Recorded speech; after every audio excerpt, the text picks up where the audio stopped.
Welcome to quick review. और हम बात करने लगे हैं जी, जो ईरान ने न्यू 14 पॉइंट्स दिए हैं उनको डिस्कस करेंगे और देखेंगे कि कौन से नए 14 नुकात हैं जो ईरान ने दिए हैं कि भाई अगर आप ये चाहते हैं कि बातचीत हो तो ये 14 पॉइंट जो है वो आप हमारे मान लें। ठीक है, अब हम ये देख रहे हैं कि पहले आपने देखा कि 15 पॉइंट्स जो है वो लास्ट ईयर यूएस ने दिए, अमेरिका ने दिए कि भाई ये 15 नुकात आप मान लें, ईरान को कहा और हमारी डील हो सकती है।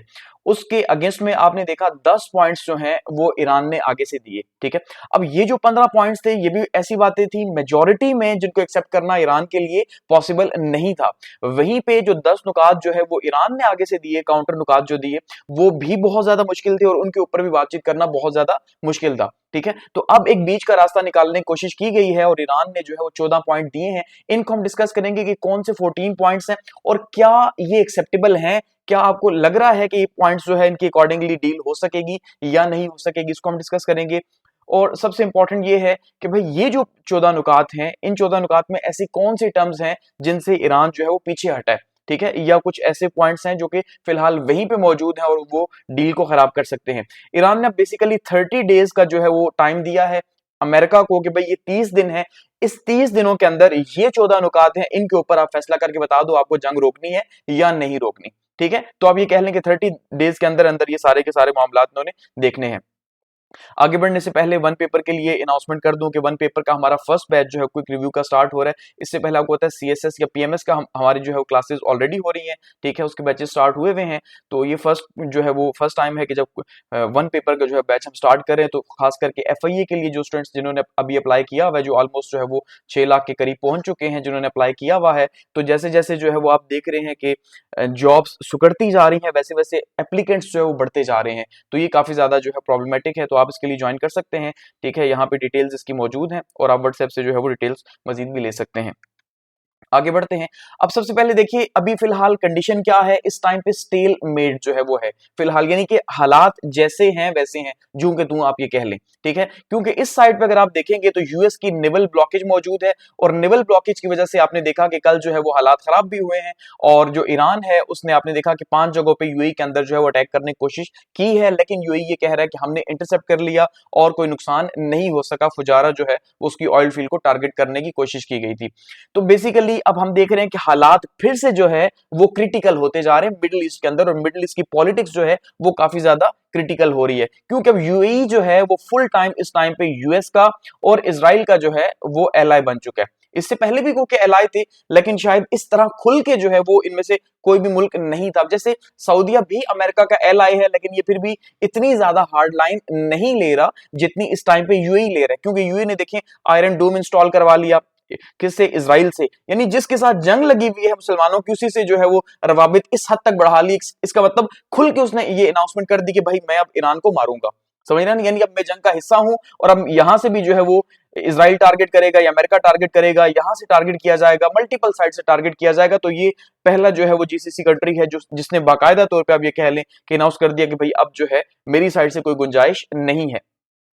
तो ये जो कॉन्फ्लिक्ट है आपने देखा कि 28 फेब से स्टार्ट हुआ और फिलहाल अभी आप देख लें कि जो है वो मई आ चुकी है और मई के अंदर फिलहाल इसी तरह के हालात हैं। और अब 30 डेज का टाइम पीरियड रखा गया ईरान की तरफ से कि भाई बातचीत कर लें, और ये प्रपोजल्स हैं, अब इसके अंदर तब्दीली नहीं हो सकती। ठीक है, तो अब इस टाइम पे अगर ये प्रपोजल्स अगर हम बात करें या ट्रूस की बात करें कि ये ट्रूस ट्रैप बेसिकली क्या है, कि आप देखें पहले जो है वो यूएस की तरफ से 15 पॉइंट्स दिए गए कि भाई ये मान लो, वो अनएक्सेप्टेबल थे। ठीक है, फिर आगे से ईरान ने क्या किया जी, ईरान ने कहा ये 10 पॉइंट्स है भाई ये मान लो। ठीक है, अब ना ये मानेंगे और ना ये मानेंगे। अब ये लास्ट चांस है कि ईरान फिर कह रहा है कि भाई देखो मैंने दोबारा से जो है वो अपने 14 पॉइंट्स फ्रेम कर दिए या टेबल कर दिए, अब आपका काम है कि मानो। ठीक है, कि इसमें से जो गुंजाइश थी, जो मैं कर सकता था, जो पॉसिबिलिटी थी, वो कर दी है, इससे पीछे मैं नहीं हटूंगा, ये मेरी रेड लाइन है। ठीक है, तो उसको अब देखते हैं 30 डेज का टाइम पीरियड रखा है कि क्या पॉसिबिलिटी है या नहीं, क्योंकि फिलहाल सीज फायर चल रहा है और ये सीज फायर अगर ये 14 पॉइंट्स जो एक्सेप्ट हो जाते हैं तो अल्टीमेटली कन्वर्ट हो जाएगा फाइनल पीस ट्रीटी की तरफ।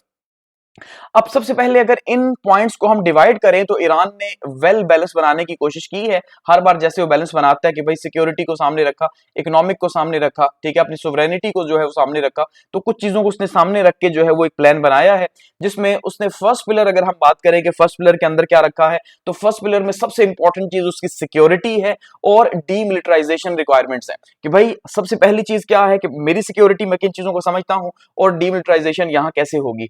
तो उसमें सबसे पहला क्या पॉइंट है जी कि भाई अटैक गारंटी आप दें, यानी आप दोबारा से मुझ पे अटैक नहीं करेंगे, ये मुझे गारंटी दे दें लिख के, रिटन फॉर्म के अंदर लिख दें कि भाई हम आप पे अटैक नहीं करेंगे, और उसके ऊपर गारंटर्स के सिग्नेचर आ जाएं, जो भी कंट्रीज होंगे जाहिर बात है तो वो मीडिएट जो करेंगे। तो सबसे पहला ये कह रहे हैं कि भाई ना यूएस ना इजराइल जो है वो दोबारा से बॉम्बिंग नहीं करेगा, सबसे पहली बात तो ये है।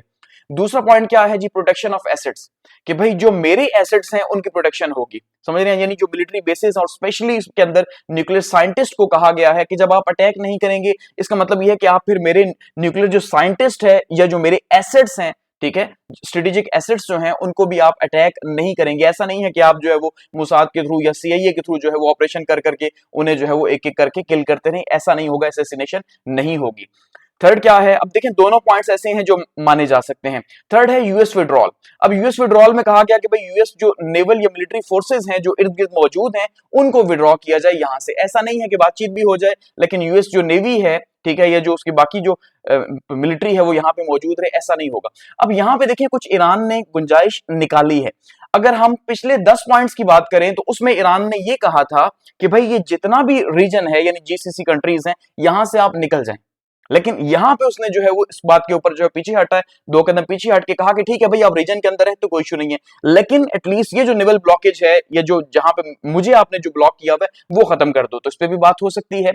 रीजनल डीएस्केलेशन की यहां बातचीत की गई कि भाई जैसे लेबनान के ऊपर आपने देखा कि अटैक मुसलसल इजराइल कर रहे हैं, तो वहां पे हिजबुल्लाह के ऊपर जो अटैक हो रहे हैं वो भी आप रोकेंगे। यानी ऐसा नहीं है सिर्फ आपने मेरे से बातचीत की, बल्कि पूरे रीजन के अंदर जो मेरी वजह से आप जो जहां जहां पे मेरे एलाइज पे अटैक कर रहे हैं वो भी आप रोकेंगे, ये भी मानी जा सकती है। एंड ऑफ प्रॉक्सी वॉरफेयर, ये भी बहुत इंपॉर्टेंट है लेकिन मानी जा सकती है, ठीक है, कि भाई जितनी भी इनडायरेक्ट वॉर्स जो हो रही हैं, जो आपकी मेरे साथ हो रही है, मेरी आपके साथ, वो भी जो है वो खत्म होनी चाहिए। तो सबसे पहले ये सिक्योरिटी पैराडाइम दी और इसके अंदर ऐसा कोई पॉइंट नहीं है, ठीक है, कि जो अनएक्सेप्टेबल हो। ये पांचों के पांचों पॉइंट जो है वो माने जा सकते हैं ईरान के, इस पे बातचीत हो सकती है। इसका मतलब ईरान ने थोड़ा सा जो है वो पीछे हटा है। पिलर सेकंड में ईरान क्या कह रहा है जी, इकोनॉमिक रिकवरी और नॉर्मलाइजेशन जो है वो अगला स्टेप है। ऐसा नहीं है कि आपने ये कर दिया और बस बात खत्म होगी, ऐसा नहीं है, बल्कि हमें इसके बदले मजीद भी कुछ चाहिए अगर आप जो है वो मुकम्मल पीस चाहते हैं। सबसे पहली बात तो ये कह रहे हैं मजीद इसके आगे, यानी छठा पॉइंट क्या है कि पोर्ट ब्लॉकेज जो है वो तो आप खत्म करेंगे, जो आपने हमारी पोर्ट की जो ब्लॉकेज की हुई है जाहिर बात है वो खत्म होगी। दूसरा क्या है जी, एसेट जो हमारे फ्रीज हुए में हैं वो भी आप जो है बिलियंस ऑफ डॉलर्स के जो इंटरनेशनल बैंक्स के अंदर है उनको भी रिलीज करेंगे या अनफ्रीज करेंगे। ये भी एक्सेप्टेबल है लेकिन ये क्रिटिकल और मुश्किल है, क्योंकि पिछले 40-50 साल से अमेरिका ने जो है वो पाबंदियां लगाई हुई हैं और इंटरनेशनली ईरान के पैसे जो है वो फंसे हुए हैं बैंकों के अंदर या फ्रीज हुए में हैं, ठीक है। तो अब उसको रिलीज करना ये बहुत मुश्किल है, हो सकता है लेकिन अल्टीमेटली शायद इस पे थोड़ा सा इशू बने। सैंक्शन रिलीफ की बात की जाए तो ये कहा गया कि भाई आप ऑयल के ऊपर या हमारा जो बैंकिंग सिस्टम है उसके ऊपर से भी पाबंदियां हटाओ। तो ये फुल फ्लेज ईरान ये डिमांड कर रहा है भाई कि मुझे इंटरनेशनल मॉनेटरी सिस्टम जो है उसका हिस्सा बनने दो, समझ गया। तो ये बड़ा क्रिटिकल है कि कैपिटल फ्लो जो है वो मांग रहा है ईरान।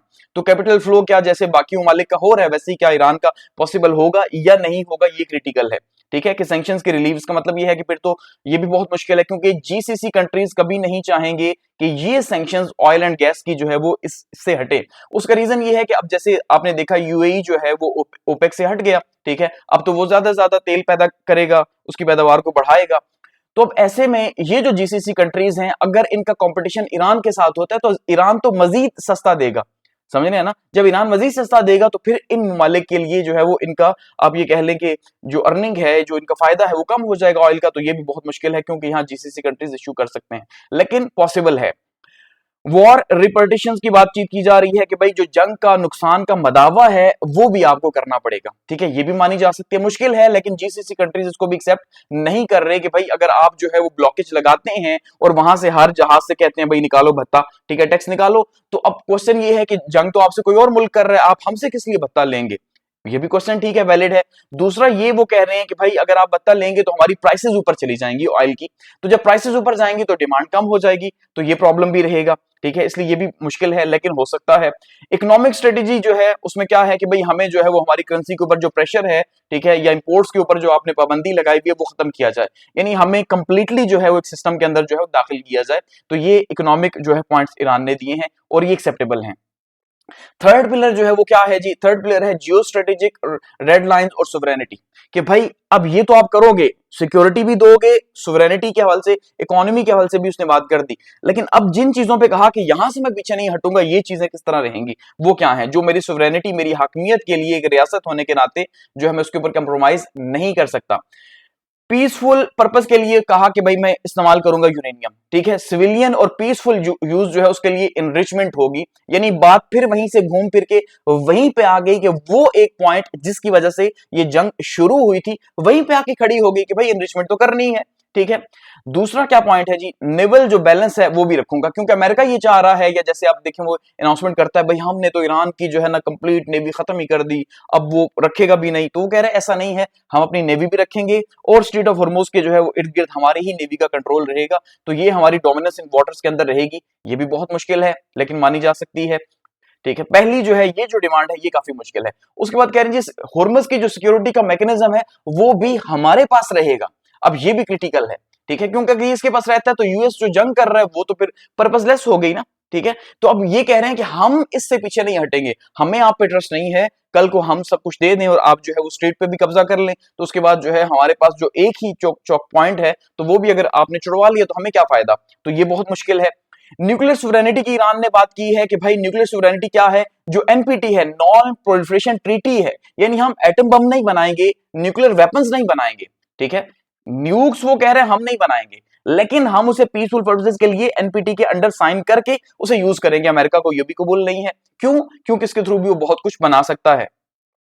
और इसके बाद क्या कह रहा है जी, रिजेक्शन ऑफ सरेंडर, कि भाई हम आप अगर ये उम्मीद रखते हैं कि सरेंडर कर दें यूरेनियम से या अपनी हकमियत से या फिर जो स्टेट ऑफ हुर्मुज है उसके राइट से, ऐसा नहीं होगा, हम सरेंडर नहीं करेंगे, हम शहीद होंगे, सीधी सी बात है। तो इसका मतलब वो कह रहे हैं हम डिसमेंटल नहीं करेंगे भाई अपना न्यूक्लियर प्रोग्राम जो भी हमारा चल रहा है, ठीक है, वो पीसफुल पर्पसेस के लिए हम नहीं छोड़ेंगे। तो ये उसने अपनी रेड लाइंस बता दी है कि इनके ऊपर बातचीत नहीं होगी। और बेसिकली अगर हम इनसे देखें कितने क्रिटिकल हैं, देखिए सबसे पहले तो यूरेनियम जो है इसकी अफसुदगी ये बहुत क्रिटिकल है, अमेरिका या इजराइल इसके ऊपर बिल्कुल नहीं मानेगा, ठीक है। दूसरा ये है न्यूक्लियर सुवरेनिटी, इस पे बहुत मुश्किल है, ठीक है, स्टेट ऑफ हॉर्मुज का कंट्रोल, तो ये वही पॉइंट्स वापस आ रहे हैं मुड़ मुड़ के कि जिन पे जो है वो ईरान जो है वो कंप्रोमाइज नहीं कर रहा और अमेरिका ने जिस वजह से वॉर स्टार्ट की है। ये जो बाकी सारे पॉइंट्स हैं ये तो वैसे हैं अगर आप देखेंगे।